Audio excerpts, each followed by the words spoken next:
My name is Skylee. Some people know me as Amanda. I am half Anishinaabe and half German French on my father's side. The Anishinaabe comes from my mother's side. I settled in BC about 11 years ago, 2014. Hitchhiked here from Toronto with just my backpack and no other belongings. And I just loved the vibe here, the energy. As soon as you come through the mountains when you're driving across Canada is, wow, it's incredible. The energy, it's just big energy.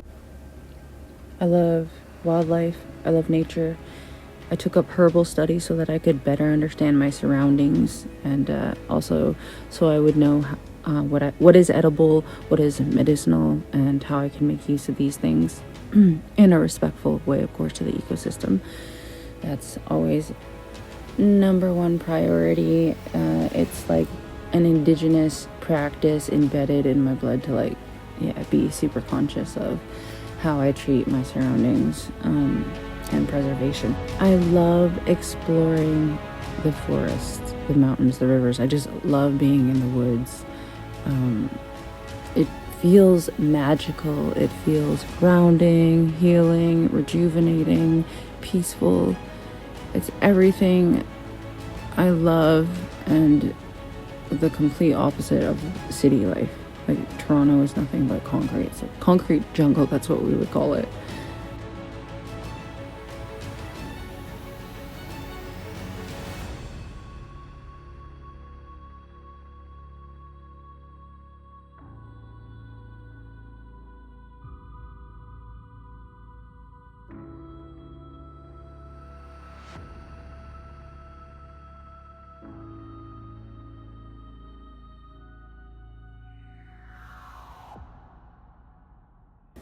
Anyways, today was such a day that I was exploring up around the Squamish River, and I found this spot. I was just like pulled in. I don't know if it was like the sun or the energy of the area. I mean, look how beautiful it is. So I was just drawn in there. We're just walking around, hanging out, exploring, looking at tracks. I had my gun with me because I thought like I might try to get myself a deer, and hunting was what was on my mind. And then I was like looking at mushrooms and just enjoying myself, and then it dawned on me that I wasn't alone.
There's lots of different tracks back here. I mean, not lots, but there's some old elk tracks, and then there's some deer tracks. Can't really tell whether they're fresh or not because it's sand, but I can tell that there's definitely like a mother and fawn, because some of the tracks are larger and some of them are smaller. And if I want to hunt something, it's obviously not going to be one of those. Got this thing. Then I realized when I was using it, do you blow soft or hard? Like, what kind of pattern of sound do they make? Is it, or is it?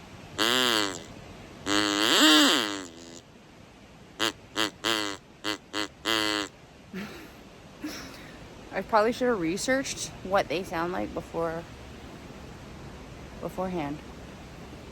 So yeah, highly recommend do your research ahead of time. Figure out what they eat, what seasons, what smell we're looking at.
Every time I walk back here, get in about this deep, and then I hear knocking sounds, like knocking on wood. Sounds like a hollow wood.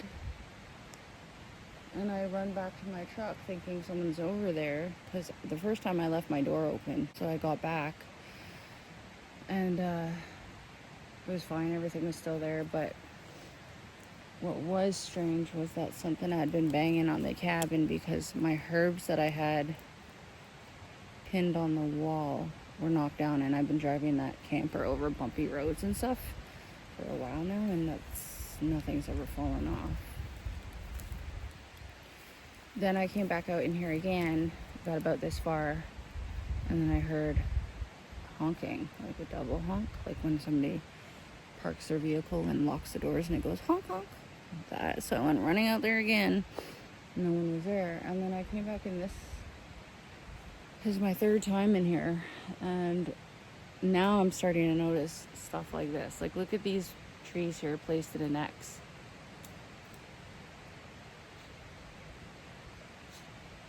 Like, it's like a pattern. And then I noticed another one back by the birch tree. There's a cluster of birch trees, and I came in here because I wanted to harvest a branch off the birch. And there's an X on it. And now I'm just noticing, oh my God, that's actually a break. See that break in the tree? Like this. And then those ones are placed in that X formation. Can you see that? That second X there is placed like that. This first X was, well, it's a cedar tree and a, what's that called? Aspen? Alder. That's been broken and bent over.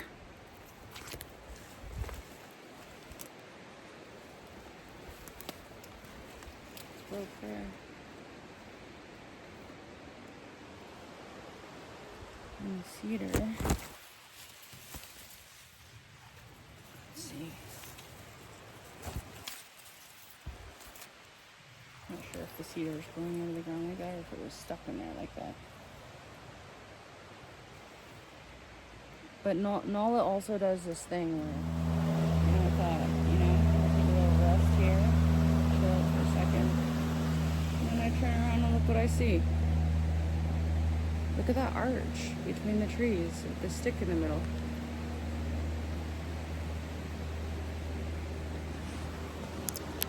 I gotta go explore that.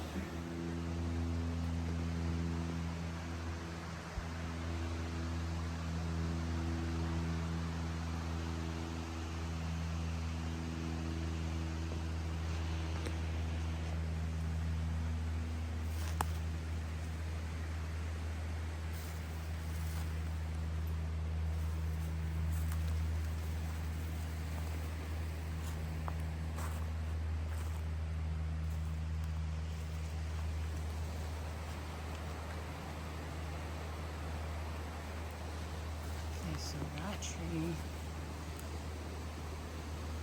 is growing, is attached to this tree. No, it's not attached. It's placed there and wedged with this stick that's going across. Because if I wiggle this, oh yeah, look at that. I can wiggle it. The whole thing's wiggling. See, I thought for a second those trees were growing like that, but they are not growing like that. They were placed like that.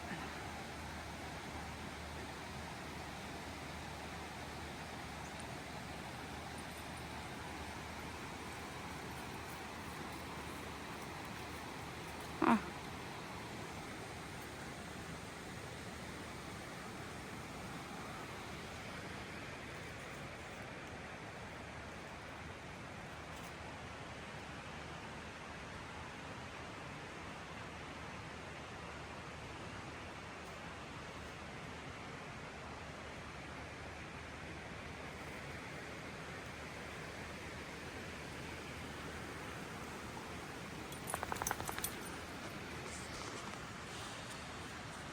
Sasquatch told me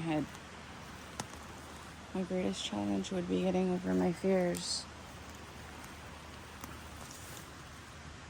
My fear would be my biggest struggle. That's what he said.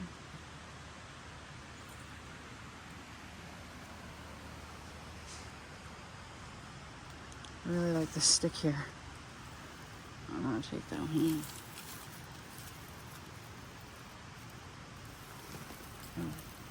Touch this whole piece. Oh, that's a cool looking rock.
Okay, so let me explain that.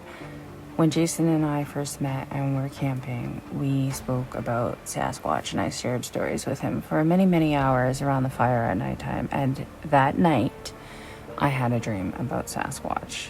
It started out as like a rake in my dream and was walking by, and then stood upright, was albino, definitely a Bigfoot, walking away from me in my dream, and not sure what came over me, but I yelled at it and I said, "Hey!"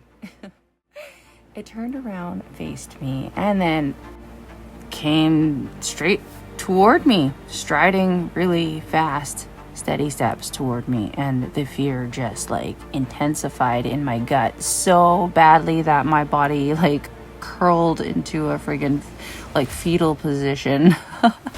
And then I guess Sasquatch's mind spoke to me and told me that my fear would be my greatest challenge to overcome. And yeah, that fear that I experienced in that dream is like fear I never experienced in my life before. And if that was a dream fear, I can't even imagine what it would feel like to actually experience something like that in real life, like face to face with Bigfoot coming at you. Like, you have no idea what he's going to do. Is it going to be a good encounter? Are you going to make friends? Or are you going to get eaten alive? It's like, it's 50-50. But I do have to say that my general sense about Sasquatch or Sabe is that they don't mean any harm. But on this day, I definitely felt the presence of somebody behind me, like close behind me and towering above me. And when I saw Nala look above my head behind me, almost startled, like fear is what I felt, like the slightest bit of fear in my gut. And I just like swallowed it down and told myself I was safe and stuff, and very carefully made my way out of the forest slowly. I made sure to leave my offering as a gift for the quartz that I had taken. Yeah. Never thought I'd become a Bigfoot researcher. In fact, anytime I've ever been in the woods, like I never really paid attention to like the breaks and the structures and the way trees are placed and whatnot. It's just become suddenly really obvious. And I think I don't want to talk too much through this video because it's nice to hear the nature and the silence and just look around as I pan the camera around. But yeah, you'll see stuff. If you know about Bigfoot, and you can just feel it.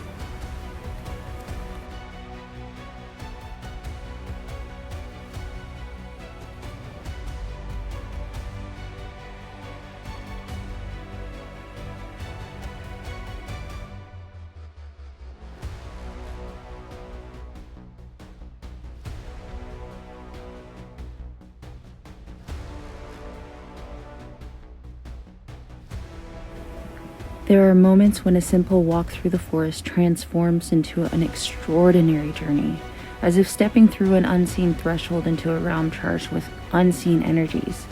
On such days, the woods seems to pulse with life, each rustling leaf and whispering breeze heightening my senses, drawing me deeper into their embrace. It's during these times that I feel an inexplicable pull towards certain areas, as though an unseen force beckons me forward, urging exploration into the heart of nature's mysteries. One afternoon, as I ventured along a familiar trail, I recalled the insights shared by Jason, known in our community as RenaissanceMan. He had spoken of signs to observe in the forest, subtle markers that might hint at something beyond the ordinary. Suddenly, the forest unveiled its secrets, structures formed by interwoven branches, X-shaped formations, deliberate tree breaks, logs piled with intent, and clusters of rocks like arranged with purpose. Each anomaly seemed to pulse with significance, suggesting a presence that was both profound and definitely unusual. The air grew thick with anticipation as I ventured deeper, my every step accompanied by the symphony of the forest. Then a series of rhythmic knocks echoed through the trees, like a pattern too deliberate to be the work of the wind or wandering woodpeckers. This wood knocking is often cited by researchers as a form of communication among Sasquatch, serving as territorial markers or signals within their social structures. So, compelled to investigate further, I retraced my steps back to my vehicle twice, each time feeling the weight of eyes upon me.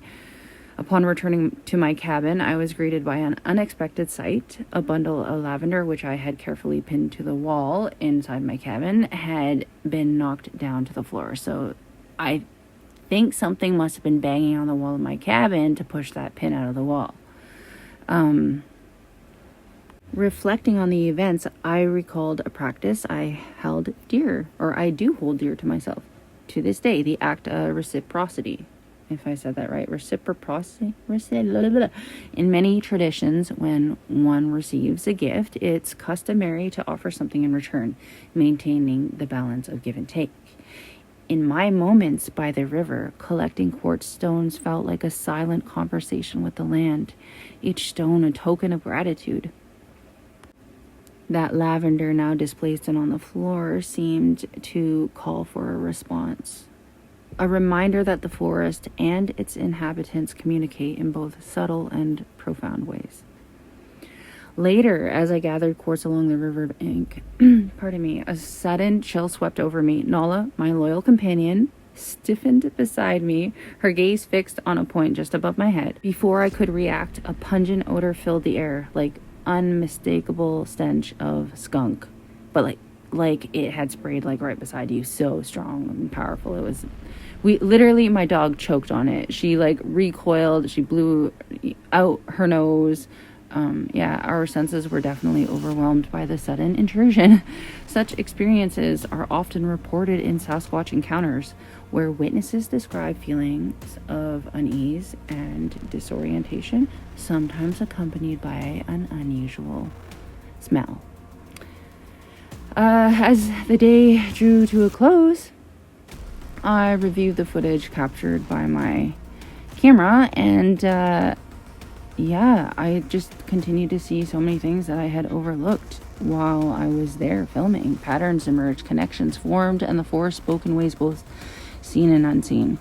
These experiences woven together pointed a picture of a world rich with mysteries, where every rustle and whisper invites deeper exploration into the unknown.